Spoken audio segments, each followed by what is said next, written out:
Hey, what's going on, everyone, and welcome to episode 44 of the Alec Walt Show. I'm your host, Alec Walt, alongside another very special guest, and today we're talking about the Dallas Cowboys. The Cowboys are 1-1 on the season, look like they have the chance to win the NFC East. Joining me to talk about all things Dallas Cowboys and more is Donald Hill, the host of the Three Man Weave podcast. Donald, welcome to the show, man. I really appreciate you joining me. What's going on? As you know, I'm Donald Hill, 1/3 of the Three Man Weave. As you can see, I love that. There you go. Welcome, man. I do really appreciate it. So your Dallas Cowboys are 1-1 on the season. A lot of questions came into, how is Dak Prescott going to look like recovering from that gruesome injury last season through 2 games? Tell me what you've seen from your starting quarterback. Dak has proven what I've known all along, what I've been trying to tell people all along, how, he's up in the upper echelon of quarterbacks, up in the elite status. The ankle, he recovered well, way earlier than expected. It never really was a concern. The muscle injury, the shoulder injury was more so a concern for me because the Cowboys coaching staff had the tendency to lie. And this offseason, they haven't lied to us thus far. So There you go. I'm overly surprised right now what we've accomplished so far. So one thing that has surprised me, because I do think you guys have looked great. I know in the one game you guys lost, you guys looked really good. In the game you guys won, Chargers, of course, didn't look, the best. But when I look at your overall team right now, I look at your running game. And unless Ezekiel Elliott changed his name, you got someone else leading your team in rushing this year through the first 2 games. What are your thoughts on the fact that Zeke's still kind of, barely over 100 yards in the first 2 games? From what they told us in the offseason, it's definitely going to be a more game plan oriented attack on both sides of the field. And if you look at the first game against the Bucs, the aerial attack was working. I know you don't want to throw the ball 60 times, but yeah, that attack was working, like I said. And Kellen Moore did call 28 run calls. They were run pass options, but Dak had the autonomy to make the decision that he wanted. And like I said, the passing game was working the first game. They made a conscious effort against the Chargers to actually run the ball. And then you just, as you watch the game flow, you just feed the hot hand. I mean, nothing was wrong with Zeke. Zeke did have more carries. He actually had more touches than Tony Pollard. But Tony Pollard was more explosive for that game. And that's what you ask for your complimentary back, is for him to come in and have those explosive plays. So you just feed the hot hand. It's really nothing to really worry about in 2 games if you look at both game plans separately. So for some of the people who are listening to the show who are maybe seeing Tony Pollard for the first time, who is Tony Pollard? What type of running back is he? He's cut from that Alvin Kamara, cloth. He's cut from that type of cloth. You don't really want to give him the full low, run him 25 times because he's explosive out the backfield as a pass catcher. He can hit the hole now. That's something that he did work on. Because his rookie year, he really wasn't a between the tackles runner. But now he can hit the hole just like any other running back. He can hit the outside. He can bounce it. He can take it. He's a home run threat. So if you limit his actual those tough carries that you give to Zeke, somebody that can handle the load, that can bulldoze his way in there, get those tough, ugly yards. If you just give him enough touches that he can be explosive and he doesn't have to lose any of his power, you're going to be fine. But Tony Pollard is cut from that Alvin Kamara cloth, that Austin Eckler cloth, one of those type of backs. So if you were running the Cowboys offense right now with Ezekiel Elliott back, Tony Pollard having these explosive plays, how would you manage these 2 for the rest of the season? I would manage it the same exact way that the game plan, like you see the Chargers. I'm a proponent of, I prefer balance in my offense. And I always use the New Orleans Saints in their heyday as an example. Yeah, you see Drew Brees throwing for a lot of yards, but at the end of the day, they did have a balanced running attack and they still use 2 running backs. So we have a lot of weapons on this offense and you can feed them all. But if you have a balanced attack, it's way better that the defense can't just pinpoint where you're going. They don't know, third down, he's going to the slot right here. Or, they're going to run the ball on first down. If you keep a defense on your toes, you have a more explosive offense. So I'm all for balance. I'm all for feeding everybody, getting everybody involved. I'm all for the win. That's all I really care about. I'm used to putting up all these sexy numbers and all these fantasy football numbers and nothing to show for it. Like I'm ready to pile up some W's. More importantly. Well, one guy I was shocked for, I feel like we talk about this all the time when it comes to the Dallas Cowboys, is how in the world did CD Lamb fall to you guys in the draft last year? He's this explosive playmaker. He's one of the fastest. He's quick as hell. I mean, it looks like he's taken another step forward in his game. He's looked pretty solid through these first couple games. Give me a breakdown of what you've seen from year 1 to year 2 from the second-year wide receiver. As I stated, that they didn't lie to us. Like this offseason, they made this offseason they made a conscious effort of moving him around in the offense. Instead of last year, he was primarily in the slot. They wanted to just keep everybody in their same position. So they just kept him primarily in the slot, which was cool. But he only ran a select few of routes from the slot. Now he's running the full route tree. He's moving on to the outside. He's still doing some things in the slot. He's being more of a chess piece on that offense. And as you can see, you're seeing more of the CD Lamb that you're accustomed to. And he's showing up. He got to work on the drops. And I think more so that's a concentration issue. You're trying to make the big play every single time, but he's ready to make that leap. And I'm definitely ready to see more of him go throughout the season. So, obviously, you guys have a nasty wide receiver duo. Amari Cooper in that first game against Tampa Bay was absolutely out of this world. I mean, you got the speed, you got the physical. I mean, when you look at some of these receiver duos around the NFL, obviously, Tampa, yes, has a very good one. Tennessee. Mm-hmm. Where do you think this duo, Amari Cooper, CD Lamb, ranks among some of the duos across the NFL? It ranks top. You can't get past the top 5, and I'm being honest. And the reason why I say that because more so it's not necessarily a duo. It's a trio. Please don't forget Michael Gallup. Yeah. Please, I know he's hurt right now. I know he's hurt right now, but that separates us from the others. Everybody doesn't have that type of wide receiver arsenal other than the Bucs, but we can like I said, we can hang with anybody there on any given day with our arsenal of wide receivers. But like I said, the most underrated and disrespected wide receiver that we have in the league is Amari Cooper. People just tend to disrespect him all the time. They have this perception of him, and they just won't let it go. They won't let the film show what he's actually doing. They just have this perception of him, and they just won't let it go, and they continue to disrespect him. So I like for him to continue to be disrespected and keep putting on that positive film.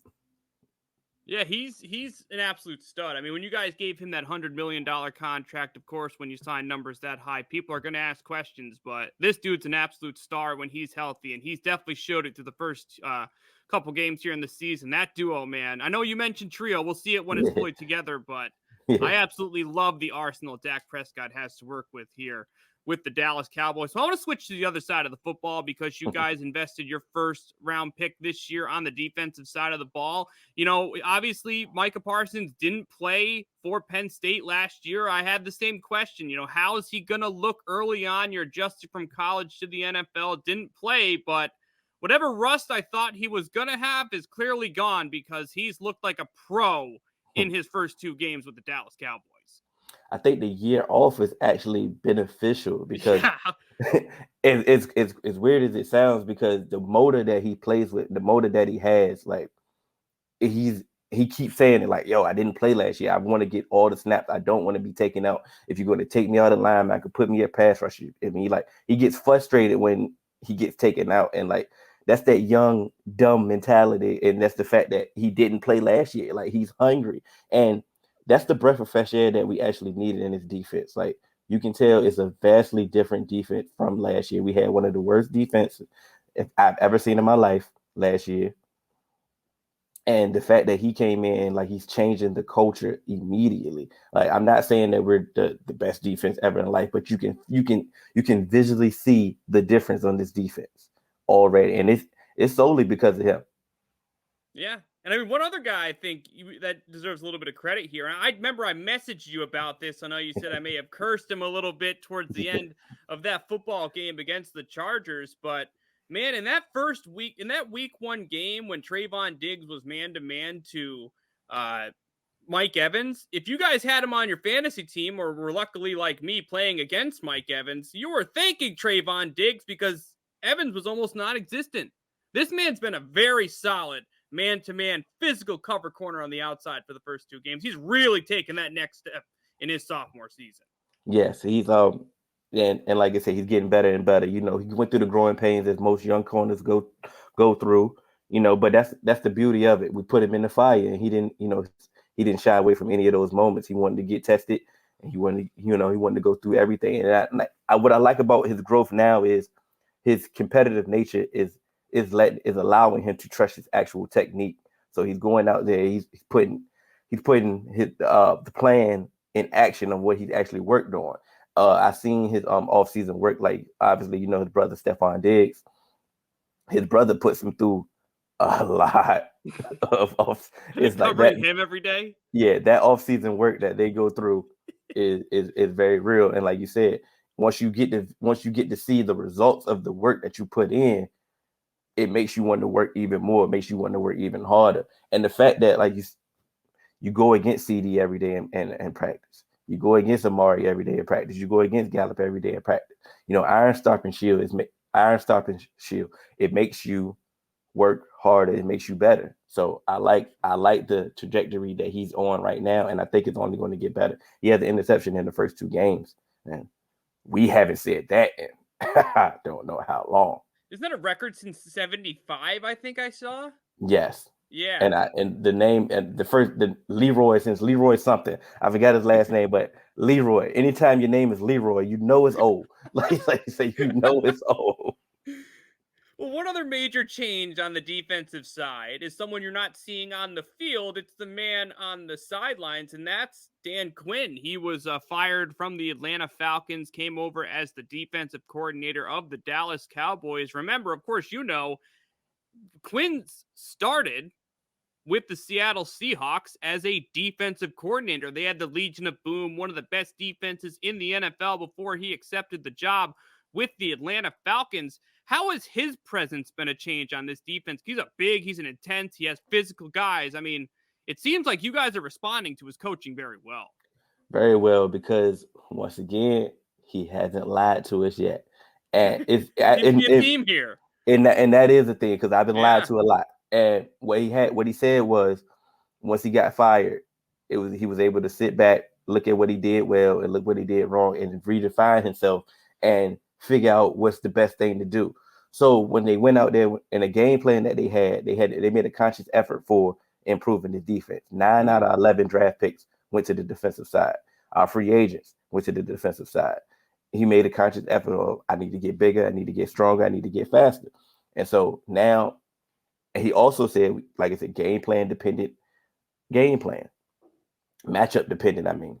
So I'm going to put my players in a position to succeed. And once again, that's all we really want in all your coaches, is to put the players in position to do the things that they are accustomed to do. So in the first 2 weeks, we had 2 tough matchups. You're going against the Bucs and the Chargers, and the Bucs did what the Bucs do, but that defense looked totally different from last year.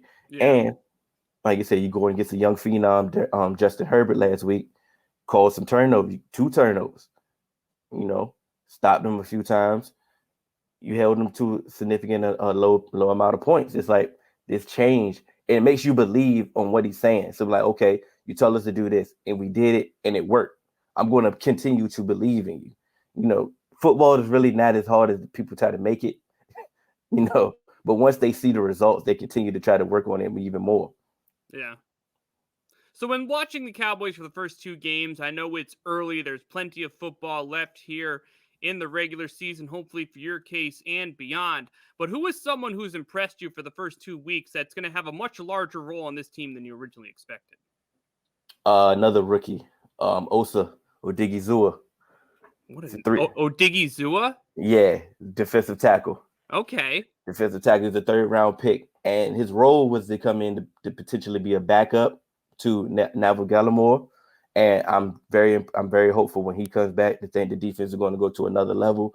But Odigizua has been everything advertised. He's a undersized, pretty much a one technique, but he plays the three technique because he can get after. He has a wrestling background, so he's hard to move. And once he gets his hands on you, like, he does his job. And that's exactly what we've really been wanting from certain role players. Just do your job. You don't have to go out there and be a superstar. Just do your job. So I'm very impressed to see what he's been getting more snaps, and I think he's going to continue upward. So within this conversation, we've talked about Micah Parsons stepping up as a rookie, Trayvon Diggs stepping up as a number one corner in his second season, another rookie stepping up on the interior of the defensive line. I mean, we came into this before. What's this Cowboys defense going to look like in 2021? If you guys want to win some of these big playoff games, we always say a defense wins championships. You guys can score. The main question was, can the Cowboys stop the other team? What's your confidence level? It seems like it's significantly higher than the beginning of the season, but in what this defense can be towards the end of the season when you go into some of those matchups potentially in postseason games? I still need to see more. I just still need to see more before I jump off the ledge. I don't want to be one of those. I mean, we're still 1-1. Let's be honest. We're still 1-1, and we have a tough schedule coming up. We have a divisional game coming up against the Eagles. I know, people can say what they want about the Eagles, but it is a divisional game. And right after that, we have the Panthers, and they have the number one defense in the league. So it's not to say that who's to say what our record will be after that. But the changes that we made on the offense, like you said, Trayvon Diggs is traveling. He's covering the number one wide receiver, so we can game plan against these other wide receivers. We're going to get Kelvin Joseph back, our second round rookie. Hopefully that he can get on the field so we can get Anthony Brown off the field. I believe getting Anthony Brown off the field will improve this defense tremendously as well. Getting Neville Gallimore back in that interior. He's going to be, I had him being a breakout star on this defense anyways, making that second year leap. So getting him back from injury will improve this defense. We're going to get Randy Gregory back from COVID this week. Eventually, we're going to get DeMarcus Lawrence back.